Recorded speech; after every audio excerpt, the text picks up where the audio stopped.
In the vast frozen expanse of Antarctica, where silence reigns and darkness stretches for months on end, an unsettling pattern persists.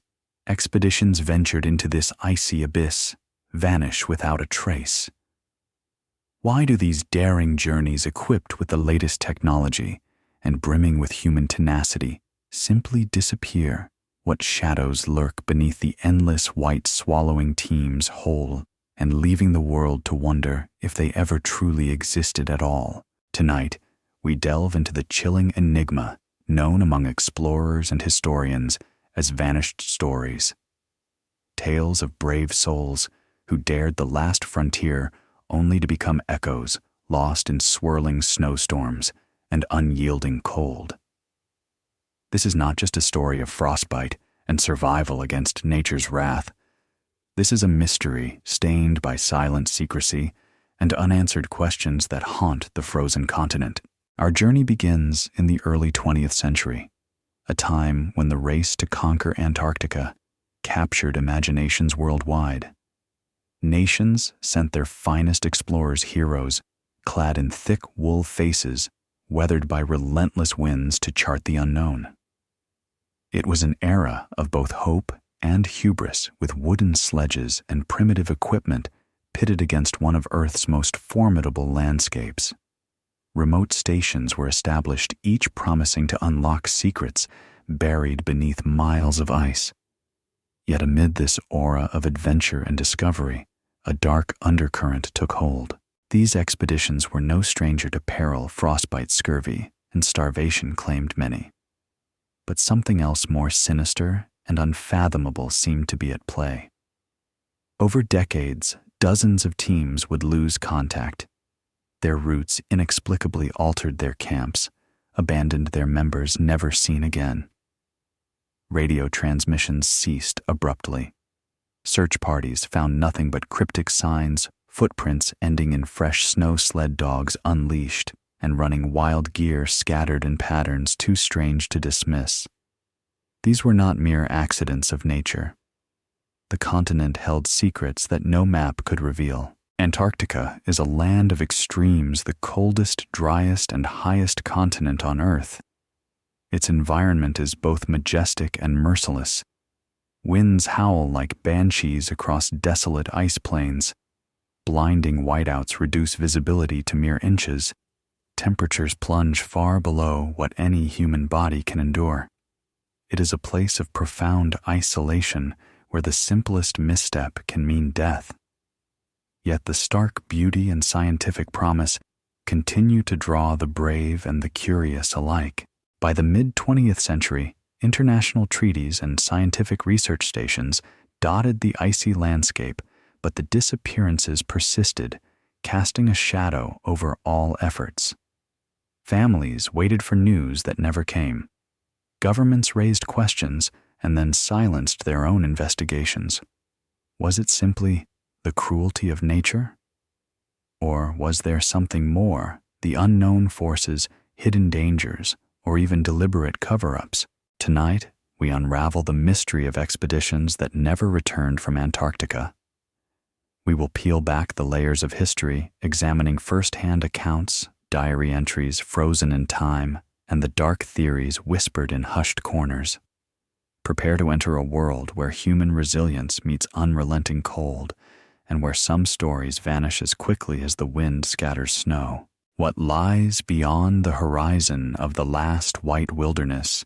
Are the missing mere victims of nature's fury, or are the shadows on the ice deeper, darker than anyone dared imagine? The frozen silence beckons us to listen closely to its vanished tales. Beneath the endless white veil of Antarctica, we meet our central figure, Captain Jonathan Hale, a man forged by ice and ambition. Hale was an experienced polar explorer in his late 30s, known for his determination and steadfast leadership. He hailed from Edinburgh, Scotland, where the cold winds of the North Sea had always whispered of distant icy frontiers.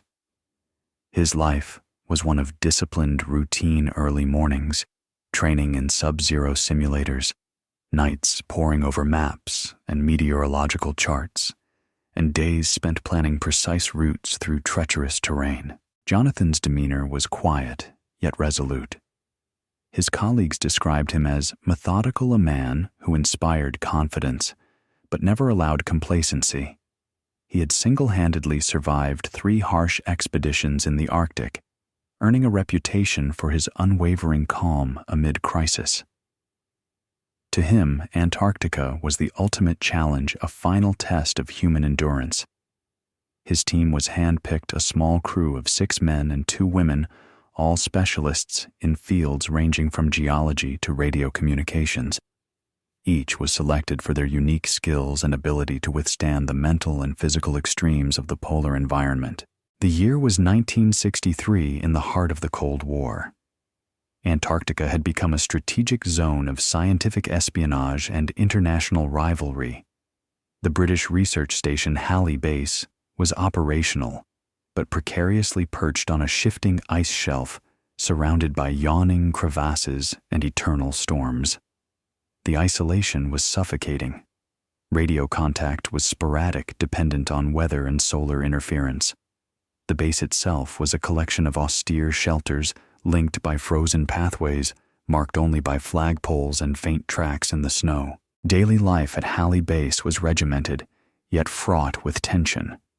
The crew awoke before dawn, wearing thick thermal layers and fur-lined goggles that reflected the pristine, hostile world outside. Mornings began with equipment checks, sledges, navigation gear, and survival supplies meticulously inspected. The sun barely rose above the horizon, casting a pale blue light that seemed to swallow sound and warmth. Outside, the wind scourged the ice fields, reshaping dunes of snow like restless ghosts. Despite the harshness, morale was maintained with rituals, shared meals of canned stews, briefings by candlelight, and communal storytelling about distant lands.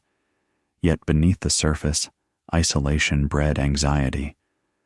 Letters from family overseas were scarce and outdated. A creeping sense of claustrophobia crept into conversations, a silent acknowledgement that out here, far from civilization, time itself seemed to dissolve. Jonathan's team prepared for a bold journey across the continent, a month-long trek toward the South Pole, to install scientific instruments and collect ice core samples that could unlock climate secrets. The mission was risky, involving hazardous travel over unstable ice, dangerous crevasses, and unpredictable weather. But it was also a chance to etch their names into history. Their final days before departure were a parade of meticulous preparation. Every item was cataloged and packed: food rations, portable heaters, communication devices, and emergency gear. The team's camaraderie was palpable, a blend of nervous excitement and fatalism. They shared hopes of success and whispered fears of what lay ahead. Jonathan often stood outside the base at dusk, staring into the void, feeling the crushing weight of the silent wilderness pressing in on all sides. This was Antarctica in winter, an endless night where dreams and reality blurred under the unrelenting gaze of the southern stars. The stage was set for a journey that would test not just their skills, but their very souls. February 17th, 1963 dawned with a rare moment of eerie calm. The skies above Hale Base were a sharp, cloudless gray, and the biting wind had softened to an almost deceiving stillness. Captain Hale and his team awoke early, their breaths crystallizing in the freezing air as they made final checks before departure. Spirits were cautiously optimistic. The weather forecast hinted at a brief window of opportunity, perhaps their only chance before weeks of savage storms. They set out at first light, sledges heavily laden and dogs eager to plunge through the deep snowdrifts. The landscape stretched endlessly, a blur of white and cobalt shadows under the pale sun. For hours, their progress was steady communication radios, crackling faintly inside their insulated shelters on the sledge. Jonathan reported coordinates and weather updates to Hale Base, each message a lifeline stretching across the icy void. By mid-afternoon, The team reached a notorious crevasse field known as Devil's Teeth, a jagged labyrinth of fissures hidden beneath deceptively thin snow bridges. Here, caution became obsession. Jonathan paced the group, carefully testing each step, with a probe-breaking trail in the lead as the others followed closely. The dogs barked uneasily, sensing danger beneath the pristine surface. Then, the final radio transmission came, a voice calm, but tinged with concern. Approaching Devil's Teeth. Weather holding, but visibility dropping fast. Will proceed with extreme caution. Over. After that silence, hours passed with no further contact. At base, tensions mounted. The radio operator, a young woman named Margaret Lawson, replayed brief snippets of static and indiscernible signals, trying desperately to capture any sign of life. Night fell swiftly, shrouding Antarctica in absolute darkness. The station sent out search parties, but the men were swallowed by a fierce blizzard that turned the landscape into a nightmarish maze. Snow drifts rose like walls, and temperatures plummeted to unimaginable lows. The rescuers' radios were silenced by the storm's howl. Days later, when skies cleared, all that was found were scattered footprints abruptly ending sled tracks that vanished into thin air, and a solitary piece of leather torn from a glove. Inside, the base family and colleagues were gripped by disbelief and dread. No one could fathom how such an experienced crew, prepared and disciplined, could simply disappear without a trace. Rumors swirled of sudden avalanches, hidden crevasses swallowing the team whole, or worse, something inexplicable. As days turned into weeks, the search effort expanded. International teams flew over ice fields, scanning with infrared cameras for any sign of life or wreckage. Yet the vastness of the Antarctic blanketed all clues in silence. No bodies, no camp remains, no distress signals. The ghost of Captain Jonathan Hale and his crew seemed to dissolve into the very ice itself, a haunting void where hope and despair collided. The last known message, replayed endlessly on crackling radios, became a spectral echo, a riddle unanswered, a mystery deepening beneath the frozen surface. The disappearance was not an isolated incident. Years before and decades later, other expeditions would vanish under eerily similar circumstances, their final tracks erased by the relentless winds of Antarctica.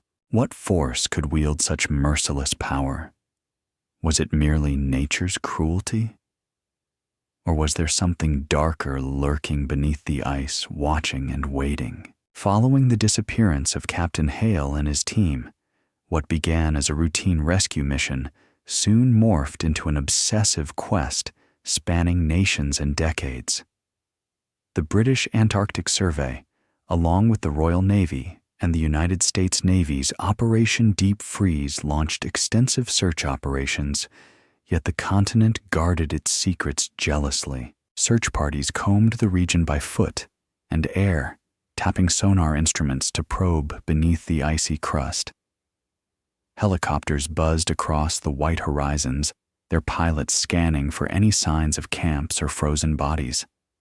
Satellite imagery, though primitive for the time, was retrofitted with overlays marking the path of the missing expedition. Despite these technological advances, nothing concrete emerged, only barren ice fields stretching toward oblivion.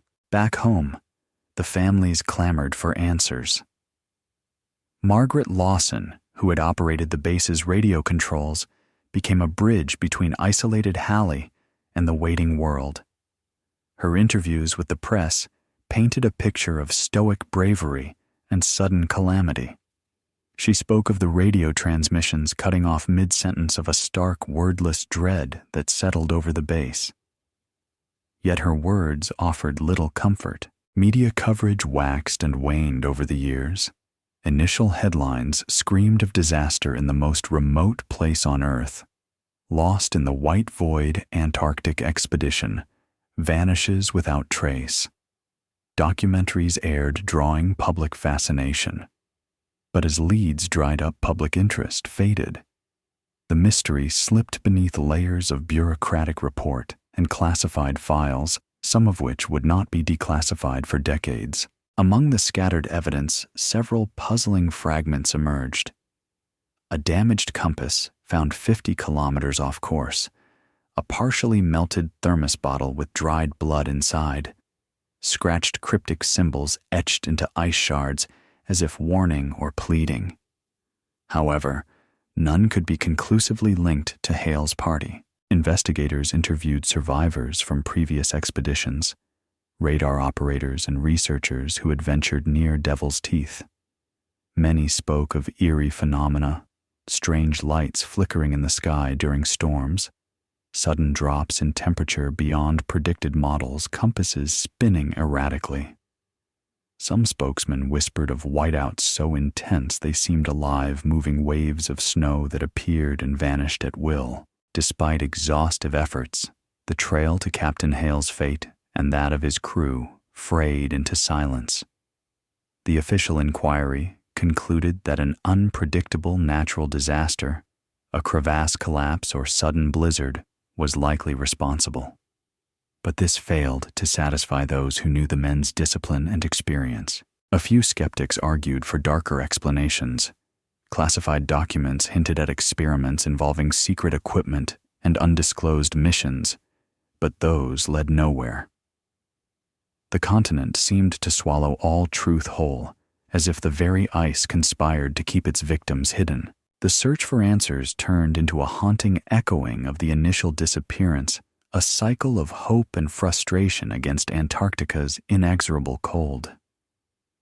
Even today, explorers venturing near Devil's Teeth recount the sensation of being watched, of footsteps whispering on the wind long after they've stopped moving. The mystery of Captain Hale's expedition became a grim emblem of the risks of probing the unknown. It posed a relentless question. How far can humanity reach before it is forced to reckon with forces it cannot control or comprehend? As decades passed, speculation surrounding the fate of Captain Jonathan Hale's expedition took on a life of its own. Beyond the accepted narrative of environmental disaster, whispers of conspiracy, silenced secrets, and unexplained phenomena infiltrated the discourse. One theory pointed to sabotage by rival intelligence agencies. The Cold War backdrop fueled rumors that Hale's team was more than scientists and explorers, that they carried clandestine equipment capable of intercepting Soviet communications or detecting nuclear tests beneath the ice. Indigenous sabotage, some argued, might have cut their radios and sent the team to an early grave, yet no evidence surfaced linking any other parties to the disappearance. Others proposed an even darker possibility, a secret unknown terror lurking beneath the ice. Throughout history, explorers spun tales of unnatural forces, ancient entities sleeping beneath glaciers, or anomalous electromagnetic fields, causing hallucinations and fatal disorientation. Retired researchers shared accounts of briefly discovered structures beneath the ice, their geometry defying natural formation. Could Hale's team have stumbled upon something mankind was never meant to find? Suspicion also fell on members within the expedition itself. Some questioned if the leader's rigid command engendered fractures that culminated in tragedy. A handful of letters from subsequent Antarctic missions alluded to interpersonal conflicts and strange behavior. Some team members reportedly experienced paranoia, nightmares, and disagreements escalating as the expedition drew near Devil's Teeth. One particularly haunting claim came from a radio operator stationed at a nearby base who reported overhearing a desperate fragmented transmission days after the team vanished. The voice was said to be Jonathan Hale's, whispering incomprehensible words about being found and lost forever. The recording was never released publicly, sparking conspiracy theories about government censorship. Among the fringe, paranormal explanations emerged. Some believed the Antarctic continent was a portal or a place where time bent and warped. Stories of ghostly apparitions, spectral footsteps in the snow, and vanished travelers who had glimpsed impossible visions fueled a subculture of polar mysteries devotees. Yet for all the theories, hard evidence eluded investigators. Conflicting testimonies muddied the waters. Maps drawn by research stations nearby showed discrepancies in the terrain, and records rewritten or lost deepened suspicions of something being deliberately concealed. Even those closest to Hale wrestled with uncertainty. His family refused to accept the official narrative of a natural disaster, compelled instead to believe a secret truth awaited discovery beneath the ice. Their efforts to resurrect the case brought renewed media attention, but official agencies remained tight-lipped. Rumors also surfaced of undisclosed atmospheric experiments, triggered by global tensions and fears over shifting climates. Some academic circles speculated that a sudden release of trapped gases or unknown chemical reactions under the ice could have incapacitated the team. Faced with such elusive and contradictory clues, the public remained divided. Some clung to hope for eventual answers. Others resigned themselves to the chilling fact that some mysteries might remain forever sealed in the Antarctic abyss. The story of Captain Hale's disappearance had become a tangled web of half-truths, instinctive fears, and the human need to explain the unexplained, a labyrinth as treacherous as the ice fields he once crossed. Nearly 60 years after the fateful 1963 expedition, a breakthrough emerged that reignited the frozen mystery.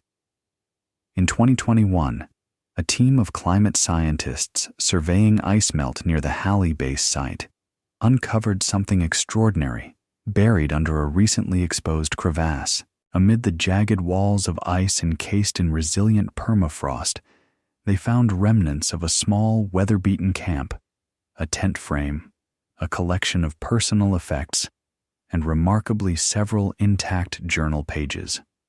The papers preserved by the cold revealed the final haunting entries of Captain Jonathan Hale himself. In his writing, the captain described strange occurrences in the days leading up to the disappearance, shimmering lights on the horizon, compass needles spinning wildly, and the overwhelming sensation of being both hunted and watched.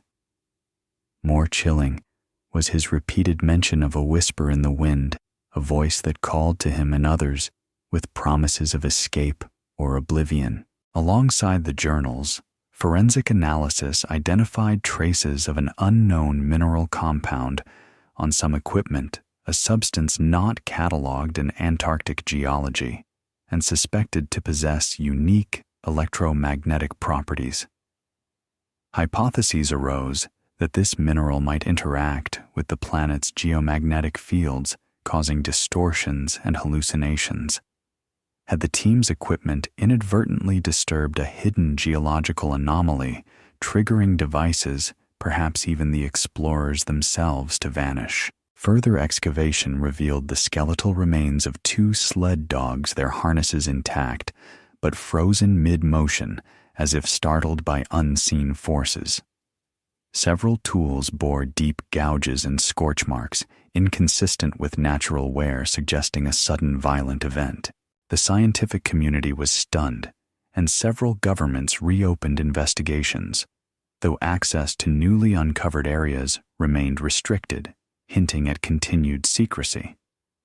Satellite data, cross-referencing geophysical anomalies around the time of the disappearance, added fuel to theories of sudden geological upheaval. Most disturbing of all was a strange recording, found on a magnetophone treasured among the relics, a distorted voice that spoke in fragmented sentences, interspersed with crackles and indecipherable sounds. Some experts claimed to hear commands, others whispers of warnings. These revelations cast the mystery in a new light. The disappearance may no longer be due solely to the brutal environment, but to a confluence of unknown natural phenomena and possibly undisclosed human interference. The ice that once swallowed Captain Hale and his crew was not simply cold and indifferent. It was an active participant in their vanishing. The tantalizing question remained. Could this discovery finally explain what happened, or did it open a deeper abyss of uncertainty? Was Captain Hale's last message a desperate attempt to warn others, and what darkness ancient and hidden might still lurk beneath the Antarctic ice? As the world held its breath, the frozen continent continued to guard its secrets, reminding us that even in the age of satellites and science, some vanished stories resist explanation. The saga of Captain Jonathan Hale and his lost expedition lingers like a ghostly breath across the vast expanse of Antarctica. From their steady preparations and hopeful departure to their sudden disappearance, months of searching, tangled theories, and cryptic revelations, the story remains an enigma, frozen in time. We witnessed the extreme conditions of one of Earth's most hostile environments, the relentless silence that can smother not only sound, but truth. The echoes of last transmissions, the scattered relics unearthed decades later, and the whispered suspicions of conspiracies and supernatural phenomena, each piece forms a mosaic of mystery that defies closure. This vanished story speaks to something deeper than frostbitten maps and lost explorers. It reveals humanity's fragile confrontation with the unknown, the thin line between courage and doom knowledge and oblivion. It reminds us that despite technological advances, some frontiers remain impenetrable, where nature's power and perhaps other forces still outmatch our reach. More than that, it touches on a universal fear, the terror of being forgotten, of drifting beyond the boundary of existence, without witness, explanation, or farewell. The icy continent, so vast and silent, becomes a spectral graveyard for souls who dared to pierce its veil. In the end, what justice can there be for those swallowed by an indifferent wilderness? What solace for families left with only fragments and shadows? And above all, do vanished souls ever find peace? Or do their stories continue to echo forever beneath the frozen waves of ice and snow? In the deep silence of Antarctica, where no footprint remains permanent, the unanswered question remains waiting patiently for a voice brave enough to call it forth.